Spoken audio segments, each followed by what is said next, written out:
Cânio, o Pacho recentemente dividiu com a galera na internet.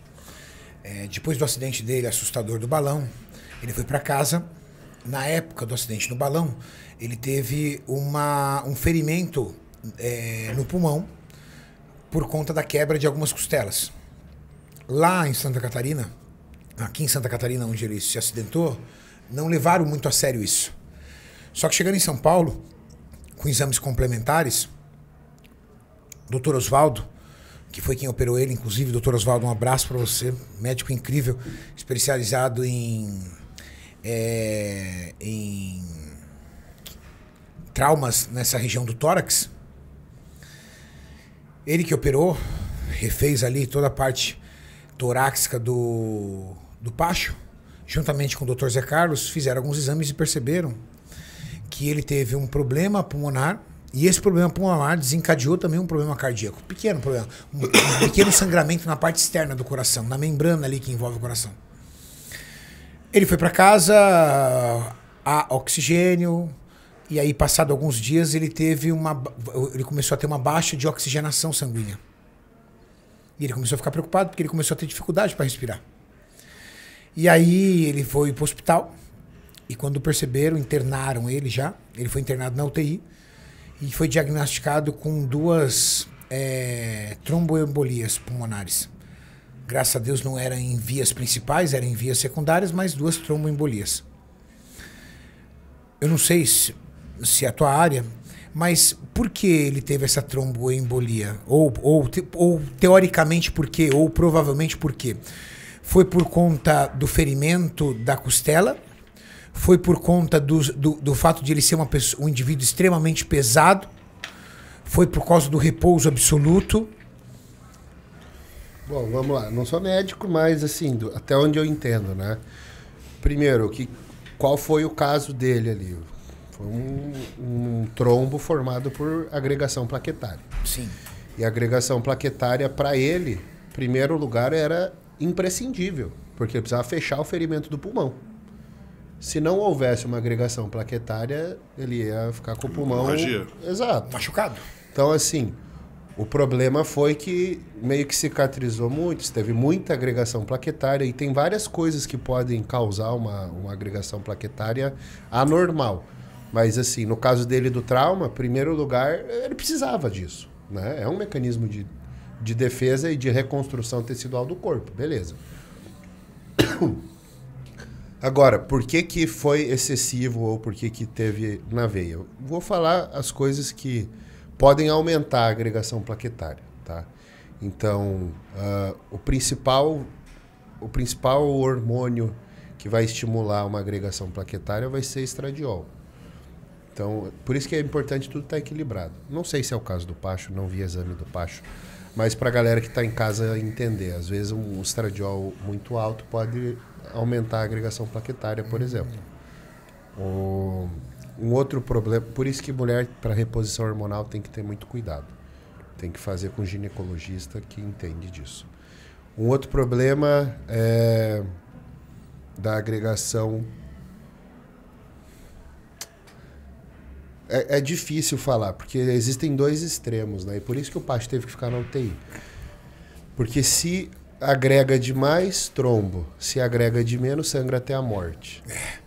Então, já teve caso até no próprio Einstein. Teve uma menininha que sangrou até a morte. Meu sogro, ele teve uma... Meu sogro faleceu de uma forma, assim, assustadoramente precoce e triste. Por quê? Ele tinha 57 anos de idade, fazia todo dia 1 hora de cardio por dia, mantinha uma alimentação saudável durante a semana, aos finais de semana que ele comia o que ele queria, era uma pessoa de hábitos saudáveis, não estava fora do peso, pessoa extremamente preocupada com a saúde, ia nos médicos. Só que ele teve uma infecção dentária. Essa infecção dentária acabou descendo, pegou o pescoço, chegou no mediastino. Ele fez uma cirurgia, abriram aqui para poder fazer a limpeza no mediastino e na garganta. Ele ficou em repouso absoluto por um período e ele foi se recuperando dessa contaminação, porque o risco de gerar uma infecção generalizada era muito grande. Então ele estava ali se recuperando. Surgiu duas tromboses na perna e uma tromboembolia pulmonar. Os médicos colocaram um filtro de cava na perna dele para não deixar a trombose subir. Começaram a dar anticoagulante. Jorrava sangue aqui. Jorrava. A um ponto de ele ter tomado 4 bolsas de sangue. Cortaram o anticoagulante. Levaram para UTI. Foram controlando a trombose ali através de exames, esperando a cicatrização. Ele foi dormir no final de semana que nós fomos assistir o show do Alok lá, né, Maurício? Não, no final de semana que a gente iria vir pro... No final de semana que nós iríamos pro Ministério Olímpia. Na noite. Aí no sábado à noite, ele foi dormir umas 11 horas, 11h30, tava na UTI. Aí quando foi 1h da manhã, ele acordou assustado.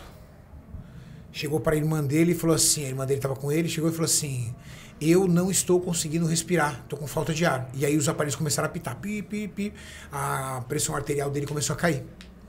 Ela disse que levantou a perna dele estava inchada, muito inchada. Chamaram os médicos tentaram estabilizá-lo de todas as formas, mas a pressão não parava de cair. Entubaram ele, tentando estabilizar, daqui a pouco ela começou a ver massagem cardíaca. E aí 2 horas depois de ele ter acordado, ele veio a óbito. O atestado de óbito eu tive acesso, uma coisa... Cara, o atestado de óbito não disse do que ele morreu, sabe por quê? O atestado de óbito deu a infecção do dente, a infecção da região, a tromboembolia pulmonar, a trombose na perna e uma parada cardíaca. Ou seja, ele descreveu as doenças dele, mas não deu a causa. Qual foi a causa? Então, quando eu vejo isso, eu acho que nem os médicos conseguiram identificar a causa. Mas veja só. Então, vamos pegar o caso do Pacho, né, que a gente estava falando. Em primeiro lugar, você precisa da coagulação. Teu sogro precisava fechar as cirurgias que foram feitas. Quando começou o anticoagulante, jorrava, que uma vez eu fui visitá-lo, assustei, cara. Sabe, ele tá falando, parecia filme de terror. Ele tá conversando com você, daqui a pouco começa a... Parecendo que ele tinha tomado uma facada no pescoço. Era assustador de ver, cara. Não, é horrível. E horrível. Assim, então você tem que ter o equilíbrio entre a coagulação e a não coagulação, porque senão você sangra até morrer. Sim. E aí, outra situação que você falou mencionou o repouso. O que acontece? O sangue não pode ficar parado. O sangue parado coagula. Tanto que um batimento cardíaco muito baixo, um bradicardia, é um risco também. O cara que tem uma frequência em repouso alta é arriscado e o cara que tem muito baixo também. Tirando o atleta. Não, mas estou considerando baixo, um valor abaixo do normal. Abaixo de 50. O atleta baixo tem 60.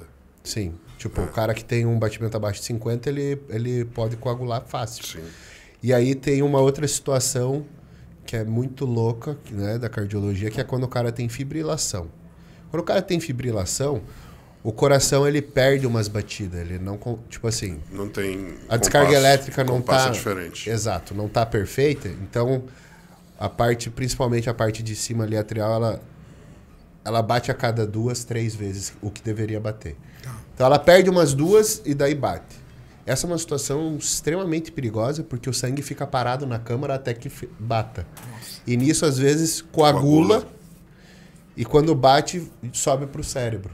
E aí o cara tem um evento vascular cerebral, porque subiu o trombo que ele acabou de fazer ali, porque o coração não está batendo no tempo certo.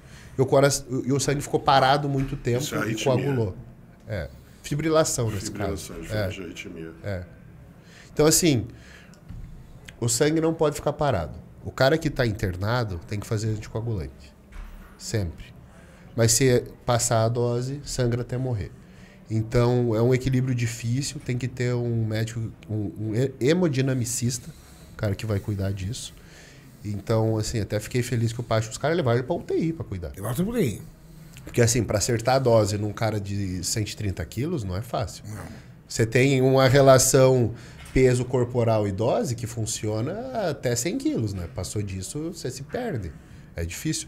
E aí, lógico, a gente não vai entrar nesse nível de detalhe, mas a quantidade de classes de medicamentos que você tem para você conseguir, porque você pode usar antiagregante plaquetário, você pode fazer uma dupla antiagregação plaquetária, que é uma coisa, ou você pode inibir a cascata de coagulação, que é outra coisa, e o cara tem que acertar a correlação de todos esses medicamentos.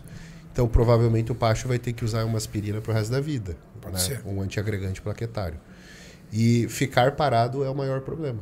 Então, o cara que está internado no hospital, quando eu fiquei internado por causa da Covid, os caras vinham e ficavam mexendo minha perna na UTI. Para não ficar parado, porque... Tudo com medo da trombose. Tudo com medo de trombose. Ficou deitado muito tempo, já está correndo risco.